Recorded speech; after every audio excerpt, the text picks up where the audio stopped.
அருகில் இருக்கக்கூடிய ஆஞ்சநேயர் கோவிலில் சுண்டல் வந்து வியாழக்கிழமை சுண்டல் விநியோகத்துக்கு கொடுங்க. அது வந்து குருவினுடைய அதாவது தானியமாக சொல்லக்கூடியது. மூக்கு கடலைன்னு சொல்லுவா, அதாவது வெள்ளை மூக்கு கடலைன்னு சொல்லுவா. அது வந்து இது வந்து சுண்டல் பண்ணி கொடுக்க சொல்லுங்க, நைவேத்தியம் பண்ணிவிட்டு ஆஞ்சநேயருக்கு நைவேத்தியம் பண்ணிவிட்டு கொடுக்க சொல்லுங்க. நிச்சயமாக உங்களுக்கு வரக்கூடிய வரவிருந்த எந்த ஒரு தடைகளாக இருந்தாலும் விலகி செல்லும். உங்களுடைய ராசிக்கு 11ஆம் இடத்தையும் குரு பார்க்கறதுனால லாபங்கள் மிகப்பெரிய ஏற்றத்தை கொடுக்கும். எப்படி அப்படின்னா 11ஆம் இடம்னு சொல்கிறது லாபஸ்தானம். குரு என்பவர் தனக்காரகனே லாபஸ்தானத்தை பார்க்கறதுனால கேட்கவே வேண்டாம். எந்த ஒரு தொழிலாக இருந்தாலும் எடுத்த தொழிலில் அத்தனையிலும் வெற்றி, எடுத்த காரியங்களில் நிச்சயமாக வெற்றி அடையும்.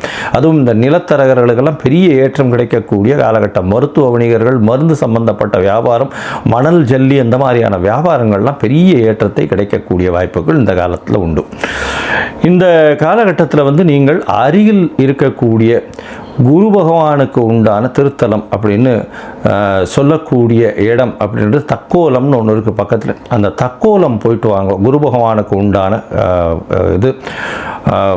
கோவில் இருக்குது. அந்த இடத்துல வந்து உங்களுக்கு வரக்கூடிய எல்லா பிரச்சனைகளும் போயிட்டு வர்றதன் மூலியமாக நிச்சயமாக தவிடுபடியாக போகும். வாரம் அதாவது இந்த வியாழக்கிழமை அன்னைக்கு குரு பகவானை போய், அதாவது இந்த நவகிரகத்தில் இருக்கிற குரு பகவானை சேவிச்சுட்டு வர்றதும் தட்சிணாமூர்த்தியை வணங்கி வருவதும் நிச்சயமாக ஒரு பெரிய ஏற்றத்தையும் மாற்றத்தையும் உங்கள் வாழ்வில் நிச்சயமாக வரக்கூடும்.